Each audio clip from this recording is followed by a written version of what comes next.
Erika Napoletano, founder of RHW Media. I'm probably better known as Redhead Writing, an online personality that I created about 6 years ago. I'm a columnist for Entrepreneur Magazine, American Express Open Forum, and my business helps companies get unstuck and over those annoying problems that keep them from being awesome. Our panel is tomorrow, our group session is about social commerce, the components of social commerce that come together to create raving loyal audiences from before the sale to after the sale. It's about nurturing a brand. We have 3 incredible presentations that go together to create the presentation.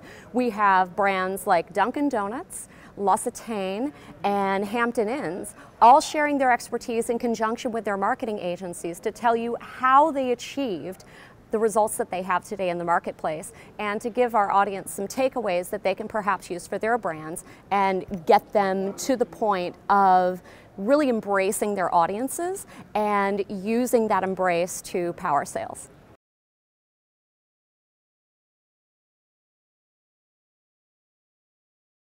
It was a discussion that I was having with the editor at my publisher, John Wiley & Sons, about, hey, do you like Oprah? And I'm like, no, I'm more of an Ellen girl.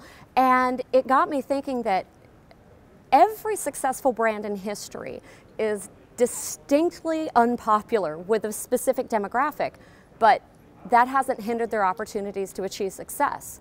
So why are we trying to forward engineer brands and design things to be popular when in fact what we should be doing is the exact opposite? It's figuring out first, who do you never want to do business with? Who's never going to like me? How can I start my marketing efforts and branding efforts by preaching to the converted?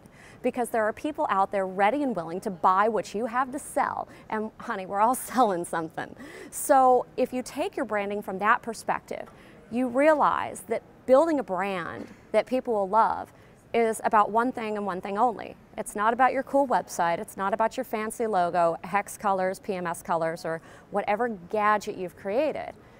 It's about building a brand for the audience who will love you, because everybody else just doesn't matter.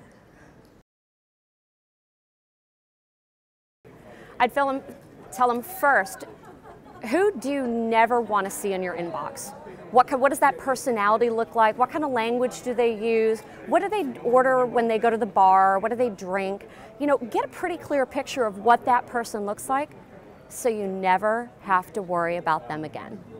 And when you get that picture of who you never want to do business with, then a whole other world of opportunities open up, because your ideal customer becomes clearer. It doesn't matter what you're selling. The steps are the same for every brand. Who do I never want to work with? Who do I want to work with? And now, how do I live where they live? How do I understand what's important to them so that when I reach out to them and I build this brand, I'm building it for them? Because your brand is never about you. It's always about your audience. Keep that in mind, and whatever you endeavor to build, I can pretty much guarantee that you're going to have a certain level of success with it, and your audience will thank you every day.